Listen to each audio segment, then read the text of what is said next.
Caminho a Cristo, capítulo 9. Atividade e vida. Deus é a fonte de vida, luz e felicidade para todo o universo. Como raios de luz de sol, como correntes de água e rompendo de fonte viva, assim dele dimanam bênçãos para todas as suas criaturas. E onde quer que a vida de Deus se encontre no coração dos homens, derramar-se-á em amor e bênçãos aos outros. A alegria de nosso Salvador estava no reerguimento e redenção dos homens caídos. Para isso fazer, não teve por preciosa a própria vida, mas suportou a cruz, desprezando a afronta. Assim também, os anjos estão sempre empenhados em trabalhar pela felicidade dos outros. Esta é sua alegria. Aquilo que corações egoístas considerariam como serviço humilhante, ajudar aos desgraçados que em todos os sentidos lhes são inferiores no caráter e na posição, é a obra dos anjos imaculados. O espírito do abnegado amor de Cristo é o espírito que domina o céu e é a própria essência de suas delícias. É este o espírito que os seguidores de Cristo hão de possuir e a obra que hão de fazer. Quando o amor de Cristo é abrigado no coração, ele, como um suave perfume, não pode ocultar-se. Sua santa influência será sentida por todos aqueles com quem entramos em contato. O Espírito de Cristo no coração é qual fonte no deserto, que ali corre para refrigerar a todos, despertando nas almas moribundas o anseio de sorver da água da vida. O amor que tivermos a Jesus se manifestará no desejo de trabalhar como ele trabalhou, para a bênção e reerguimento da humanidade. Levará o amor, ternura e simpatia para com todas as criaturas de nosso Pai Celeste. A vida do Salvador no mundo não foi uma vida de comodidade e dedicação ao próprio eu. Ao contrário, labutava com esforço persistente, fervoroso e incansável pela salvação da humanidade perdida. Desde a manjedoura até o Calvário, trilhou a senda da abnegação, não procurando eximir-se a tarefas árduas, penosas viagens e exaustivos cuidados e labores. Disse ele: o Filho do Homem não veio para ser servido, mas para servir e para dar a sua vida em resgate de muitos. Mateus 20, 28. Era este o único e grande objetivo de sua vida. Tudo mais era secundário e subalterno. Sua comida e bebida consistia em fazer a vontade de Deus e consumar a sua obra.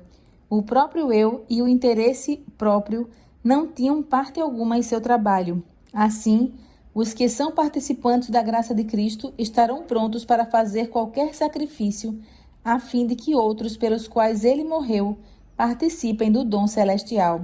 Farão tudo o que está em seu poder para tornar o mundo melhor por sua estada nele.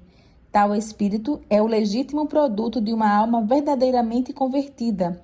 Tão depressa uma pessoa se chegue para Cristo, nasce-lhe no coração o desejo de revelar aos outros que precioso amigo encontrou em Jesus. A salvadora e santificante verdade não lhe pode ficar encerrada no coração. Se nos achamos revestidos da justiça de Cristo e cheios da alegria proveniente da habitação de seu Espírito em nós, não nos será possível calar-nos. Se provamos e vimos que o Senhor é bom, teremos alguma coisa a dizer. Como Filipe, ao encontrar o Salvador, convidaremos outros para chegarem a ele. Procuraremos apresentar-lhes os atrativos de Cristo e as realidades nunca vistas do mundo por vir. Haverá um desejo intenso de trilhar o caminho no qual Cristo andou. Sentiremos um sincero anseio de que os que nos rodeiam possam contemplar o Cordeiro de Deus que tira o pecado do mundo. João 1, 29. E o esforço no sentido de abençoar aos outros reverterá em bênçãos para nós mesmos. Foi este o propósito de Deus, dando-nos uma parte a desempenhar no plano da redenção. Concedeu aos homens o privilégio de tornarem-se participantes da natureza divina e de, por sua vez, difundir bênçãos aos seus semelhantes. Esta é a mais elevada honra, a maior alegria que Deus pode conferir ao homem. Os que assim se tornam participantes da obra de amor são os que para mais perto de seu Criador são conduzidos. Deus poderia ter confiado aos anjos celestiais a mensagem do Evangelho e toda a obra de amoroso ministério. Poderia ter empregado outros meios para realizar o seu propósito, mas, em seu infinito amor, preferiu tornar-nos cooperadores seus, de Cristo e dos anjos, a fim de que pudéssemos participar da bênção, da alegria e do reerguimento espiritual que resultam desse abnegado ministério. Pela comunhão dos sofrimentos de Cristo, somos levados a uma relação de intimidade com Ele. Cada ato de renúncia própria em benefício de outros robustece o espírito de beneficência no coração do beneficiador, ligando-o mais estreitamente ao Redentor do mundo, o qual, sendo rico, por amor de vós se fez pobre, para que, pela sua pobreza, enriquecesseis. 2 Coríntios 8, 9. E é só à medida que assim cumprirmos o propósito divino de nossa criação que a vida nos poderá ser uma bênção. Se vos puserdes a trabalhar como Cristo determina que seus discípulos o façam e conquistar almas para Ele, sentireis a necessidade de uma experiência mais profunda e um maior conhecimento das coisas divinas, e tereis fome e sede de justiça. Instareis com Deus, e vossa fé se fortalecerá, e vossa bênção beberá livremente da fonte da salvação. As oposições e provações que encontrardes vos impelirão para a Bíblia e para a oração. Crescereis na graça e no conhecimento de Cristo e desenvolvereis uma rica experiência. O espírito de abnegado amor pelos outros proporciona ao caráter profundeza, estabilidade e formosura cristã e traz paz e felicidade ao seu possuidor. As aspirações são enobrecidas. Não haverá lugar para a preguiça ou egoísmo. Os que desse modo exercitarem as graças cristãs hão de crescer e tornar-se fortes para o trabalho de Deus. Terão claras percepções espirituais, fé constante e crescente e maior poder na oração. O Espírito de Deus, operando em seu espírito, despertará as sagradas harmonias da alma em resposta ao contato divino. Os que assim dedicarem esforços abnegados ao bem de outros estão certissimamente operando sua própria salvação. O único modo de crescer na graça é fazer desinteressadamente a obra que Cristo nos ordenou fazer, empenhar-nos na medida de nossa capacidade em ajudar e abençoar os que carecem do auxílio que lhes podemos dar. A força se desenvolve pelo exercício, a atividade é a própria condição de vida. Os que procuram manter a vida cristã aceitando passivamente as bênçãos que lhes são oferecidas por meios da graça, nada fazendo por Cristo, estão simplesmente procurando comer para viver, sem trabalhar. No mundo espiritual, assim como no mundo natural, isso resulta sempre em degeneração e ruína. O homem que se recusasse a servir-se de seus membros, em breve perderia a faculdade de usá-los. Assim, o cristão que não exercita as faculdades que Deus lhe deu, não só deixa de crescer em Cristo, como também perde a força que já possuía. A Igreja de Cristo é o agente designado por Deus para a salvação dos homens. Sua missão é levar o Evangelho ao mundo, e essa obrigação repousa sobre todos os cristãos. Cada um, na medida de seus talentos e oportunidades, deve cumprir a comissão do Salvador. O amor de Cristo, revelado a nós, torna-nos devedores a todos os que não o conhecem. Deus nos outorgou luz, não para nosso proveito exclusivo, mas para que a derramássemos sobre eles. Se os seguidores de Cristo estivessem sempre alerta ao chamado do dever, milhares estariam proclamando o Evangelho em países gentios, onde só existe um. E todos os que se não empenhassem pessoalmente nessa obra haveriam de sustentá-la com os seus recursos, sua simpatia e suas orações. E muito maior quantidade de zeloso trabalho se faria nos países cristãos.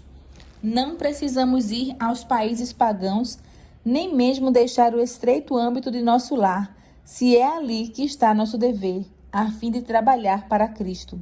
Podemos fazê-lo no lar, na igreja, entre os nossos amigos e com quem entretemos relações comerciais. A maior parte da vida de nosso Salvador passou a ele em paciente labor na oficina de carpinteiro em Nazaré.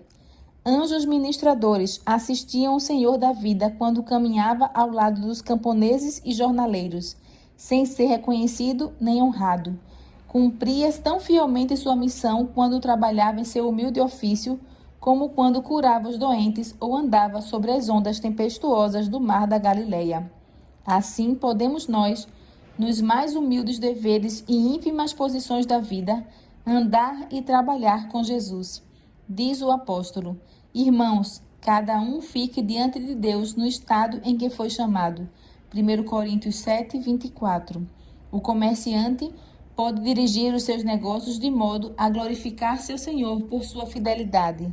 Se é fiel seguidor de Cristo, levará sua religião para tudo o que faz, revelando aos homens o Espírito de Cristo. O operário pode ser diligente e fiel representante daquele que labutava em trabalhos humildes, entre as montanhas da Galileia. Todo que adota o nome de Cristo deve trabalhar de tal modo que os outros, vendo suas boas obras, sejam levados a glorificar seu Criador e Redentor. Muitos se têm escusado de pôr os seus dons ao serviço de Cristo, pelo motivo de haver outros que possuem dons e vantagens superiores.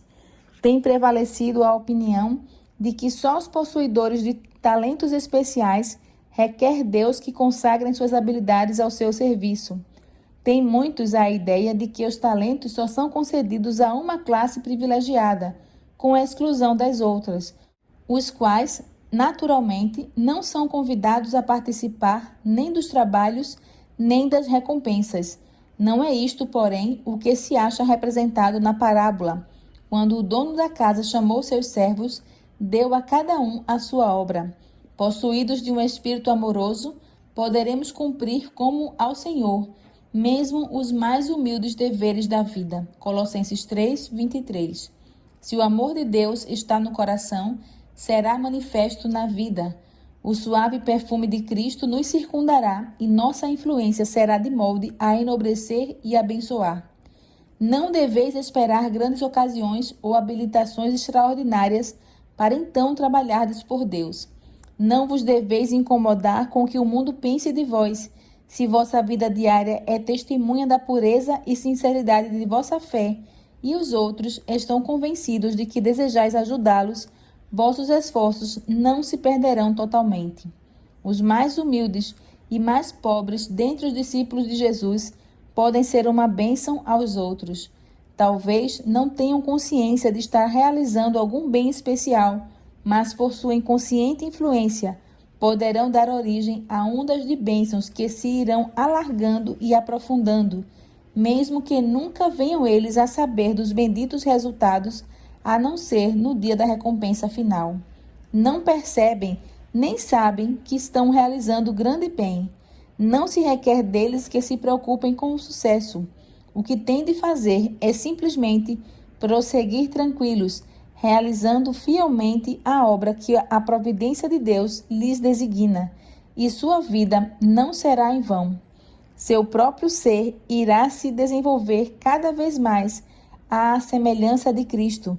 Tornam-se mensageiros de Deus nesta vida e, desse modo, estarão se habilitando para a obra mais elevada e a felicidade verdadeira da vida por vir.